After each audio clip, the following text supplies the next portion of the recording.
नमस्कार दोस्तों, स्वागत है आप सबका। दोस्तों, गुड़हल होते हैं दो तरीके के। एक तो देसी गुड़हल होता है और दूसरा होता है हाइब्रिड गुड़हल। जो हाइब्रिड गुड़हल होते हैं दोस्तों, उन्हें थोड़ा हमें केयर करनी होती है, और जो देसी गुड़हल होते हैं वो बहुत रफ टफ होते हैं, उन्हें ज़्यादा केयर की ज़रूरत नहीं होती है और बहुत आसानी से हमारे गार्डन में सालों साल बने रहते हैं। हाइब्रिड गुड़हल भी बने रहते हैं, ऐसा नहीं है दोस्तों। और ये जो मेरे जितने भी गुड़हल हैं, आज मैं आपको जितने भी गुड़हल बताऊंगी सबको ही मैंने कटिंग से लगाया है। मेरे पास हाइब्रिड गुड़हल दो हैं, उनको भी मैंने कटिंग से ही लगाया है। और देसी तो अभी काफ़ी खिल रहे हैं, बहुत ज़्यादा, और हाइब्रिड थोड़ा कम खिल रहे हैं। तो ये देखो दोस्तों, अगर आप ना हाइब्रिड गुड़हल की केयर नहीं कर पाते हैं तो आप देसी गुड़हल लगा सकते हो। ये भर भर कर खिलते हैं बिना मेहनत के, और मैं बताऊंगी भी कि किस गुड़हल में कौन सा फर्टिलाइज़र डालती हूँ। जो इस तरह के मेरे फूल खिलते हैं बहुत सुंदर से, और कलियों से भी भरा हुआ है मेरा पौधा पूरी तरीके से। दोस्तों, अब बरसात आने वाली है तो आप गुड़हल को कटिंग से बहुत आसानी से लगा सकते हो। आपको लेनी है पेंसिल के आकार की कटिंग और इनको लगा देना है, कुछ भी नहीं करना है, ज़्यादा मेहनत। और अगर आपसे कटिंग नहीं लगती है तो आप कोकोपीट में या रेत में लगा सकते हैं, उसमें आपको काफ़ी अच्छा रिजल्ट मिलेगा। और बरसात के दिनों में तो बहुत ही जल्दी कोई भी कटिंग आसानी से रूट पकड़ लेती है। तो आप बरसात बस आने ही वाली है तो तुरंत कटिंग लगा दें दोस्तों, यह है मेरा वैरीगेटेड गुड़हल। इसमें भी रेड कलर के ही फूल खिलते हैं और इसे भी मैंने कटिंग से ही लगाया है। तो दोस्तों, जो गुड़हल होते हैं ना, देसी गुड़हल, उनके पौधे काफ़ी बड़े बड़े हो जाते हैं, तो आप उन्हें थोड़ा बड़ा ही पॉट दें। जब पौधा छोटा हो तब छोटे में लगा सकते हैं, लेकिन जैसे जैसे आपका पौधा बढ़ रहा हो वैसे वैसे आप उसे थोड़ा बड़ा पॉट दे सकते हैं। और मैंने अपने गुड़हल में जब मैंने उन्हें पॉट में लगाया हुआ था ना, तो मैंने ऐसे देखा कि वो बहुत जल्दी रूट बाउंड हो जाता है। तो इसीलिए ही मैंने अपने सारे गुड़हलों को ज़मीन में शिफ्ट किया था, क्योंकि बार बार रिपोर्टिंग करने में दिक्कत होती थी, तो मैंने सबको ही ज़मीन में लगा दिया। तो अगर आपने अपने गुड़हल पॉट में लगाए हैं तो आपको उनका ये भी ध्यान रखना है कि वो रूट बाउंड ना हो, क्योंकि वो फिर बहुत जल्दी जल्दी गमलों को तोड़ देते हैं जब उनकी जड़ें बहुत ज़्यादा फैल जाती है। इन बातों का भी आपको ध्यान रखना है अगर आप देसी गुड़हल लगा रहे हैं तो।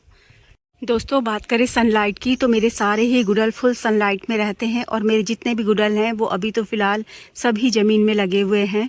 तो मुझे इतने ज़्यादा केयर की ज़रूरत नहीं होती, लेकिन हाँ, थोड़ा बहुत फर्टिलाइज़र मैं डालती हूँ इनमें। जो ये आप मेरा रेड वाला गुड़हल देख रहे हैं, देसी वाला, इसमें मैंने डाला था कुछ प्याज के छिलके डाले थे और कुछ दवाइयाँ एक्सपायर हो गई थी तो वो डाली थी मैंने।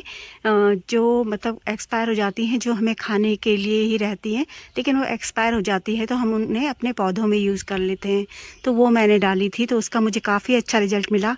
और जब हमारा ये जो मट्ठा बटर मिल्क छाछ, जिसे भी जो भी आप कहते हैं, वो भी मतलब काफ़ी ज़्यादा हो जाता है, तो वो भी मैं अपने गुड़हल में डालती रहती हूँ टाइम टू टाइम। दोस्तों, ये मेरा पिंक गुड़हल है, इसे भी मैंने कटिंग से लगाया था और इसे भी लगाए हुए काफ़ी टाइम हो गया।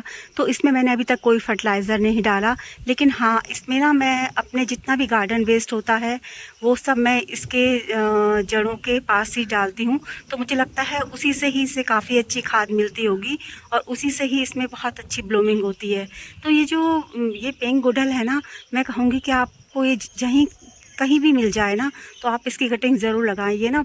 बहुत ही ज़्यादा खिलता है, बहुत ही ज़्यादा भर भर के फूल खिलते हैं इसमें। और एक मेरे पास ये वाइट देसी गुड़हल है, देखो ये भी काफ़ी खिल रहा है बहुत ज़्यादा। लेकिन यहाँ पे मेरे दोनों आलमंडा के पेड़ हैं, जिससे की वजह से ये इतना ज़्यादा नहीं खिल पाता, क्योंकि आलमंडा काफ़ी बड़े हो जाते हैं। ये ना वाइन टाइप के हैं और इनको मैं सपोर्ट भी नहीं दे पाती, इसलिए थोड़ा मतलब ये इतना ज़्यादा नहीं फैल पा रहा है, लेकिन खिलता ये भी काफ़ी है, बहुत ज़्यादा। दोस्तों, अगर जो आपके गुड़हल है ना वो आपने पॉट में लगाए हैं तो आपको उनके फर्टिलाइज़र का ध्यान रखना होगा, क्योंकि जो पॉट में पौधा लगा होता है ना, उसके लिए बस उतनी ही जगह होती है और उतनी ही जगह में उस पौधे को फूल देने होते हैं, बढ़ना होता है। तो फर्टिलाइज़र का भी आपको ध्यान रखना होता है, हर 20-25 दिन में उसमें फर्टिलाइज़र डालें। तो अगर आपके पौधे में फूल नहीं आ रहे हैं तो आप ये जो केले के छिलके हैं उनका फर्टिलाइज़र डाल सकते हैं। दोस्तों, ये पोटेशियम का रिच सोर्स होता है, तो आप इसे डाल सकते हो। आप इसे बारीक बारीक मिक्सी में पीस कर भी डाल सकते हो और इसका लिक्विड फर्टिलाइज़र बनाकर भी डाल सकते हो। अगला फर्टिलाइज़र है हमारा यहाँ पे ये, मैं तो इसका खैर खाद बना रही हूँ। तो ये है प्याज के छिलके। आप प्याज के छिलके का भी फर्टिलाइज़र डाल सकते हो। मैंने आपको बताया था कि मेरे पास प्याज के छिलके बहुत हो जाते हैं, तो मैंने वो डाला था अपने रेड वाले हिबिस्कस में। और आप चाय पत्ती का भी फर्टिलाइज़र डाल सकते हो। ये यूज़ की हुई चाय पत्ती है जिसको मैं बहुत अच्छे से धो लेती हूँ। तो अभी तो मैं इसका फर्टिलाइज़र बना रही हूँ। तो आप ना एक साथ तीनों को मिलाकर भी डाल सकते हो और अलग अलग भी डाल सकते हो, मतलब जो आपके पास हो ना आप वो यूज कर सकते हो। आप कॉफ़ी पाउडर का भी यूज कर सकते हो गुड़हल के लिए, और आप बटर मिल्क जिसे छाछ कहते हैं उसका भी यूज कर सकते हो गुड़हल के लिए, अगर आपके गुड़हल में फूल नहीं आ रहे हैं तो। और आप बदल बदल कर फर्टिलाइज़र डालें, कभी किसी चीज़ का फर्टिलाइज़र दें, कभी जैसे कॉफ़ी का, कभी टी का, कभी प्याज के छिलके का, कभी बहुत सारे जो किचन वेस्ट और फलों का जो वेस्ट निकलता है उसका। इस तरीके से आप देंगे ना तो जो आपके गुड़हल हैं सारे पोषक तत्वों की कमी दूर होगी और बहुत ही अच्छे फूल खिलेंगे और पौधा भी काफ़ी हेल्दी रहेगा। और किचन वेस्ट तो दोस्तों सभी के घर से निकलता है, हर दिन फल सब्जियां सबके ही किचन में यूज होती है। तो आप कोई भी फर्टिलाइज़र बनाकर अपने पौधों को दे सकते हैं, चाहे उन्हें अच्छे से सुखा लें और सुखा के पीस कर दें, चाहे आप उन्हें लिक्विड बना कर दें। दोस्तों ये मेरा हाइब्रिड गुड़हल है जिसे मैंने कटिंग से लगाया है। देखो काफ़ी अच्छी कली बनी हुई है, खूब मोटी सी, और बहुत ही सुंदर गुड़हल है और इसमें साल भर फूल खिलते रहते हैं। दोस्तों एक हाइब्रिड गुड़हल मेरा ये है, ये पिंक कलर का है और ये डबल पेटल में है। बहुत ही सुंदर और बहुत बड़े साइज़ का गुड़हल है और इसे भी कटिंग से लगाया हुआ है, आप देख सकते हो। और जब हम कटिंग लगाते हैं ना दोस्तों तो हमें एक कटिंग नहीं लगानी है, हमें कम से कम 4-5 कटिंग लेनी है, क्योंकि ज़रूरी नहीं कि हम एक कटिंग लगाएंगे तो एक कटिंग हमें उसका अच्छे से रिजल्ट मिले, लेकिन अगर हम 4-5 लगाएंगे तो कोई ना कोई कटिंग हमारी ज़रूर होगी। और दोस्तों जो गुड़हल होते हैं ना उनमें एक मुख्य समस्या होती है मिलीबग की।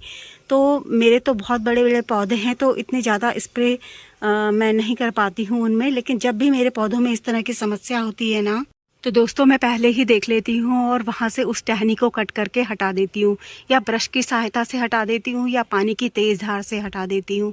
और अगर आप ऐसा नहीं कर पाते, आपका पौधा छोटा है, तो दोस्तों बाज़ार में बहुत सारे पेस्टिसाइड मिलते हैं, आप उन्हें यूज़ कर सकते हैं और घर में भी काफ़ी सारे पेस्टिसाइड बना सकते हैं।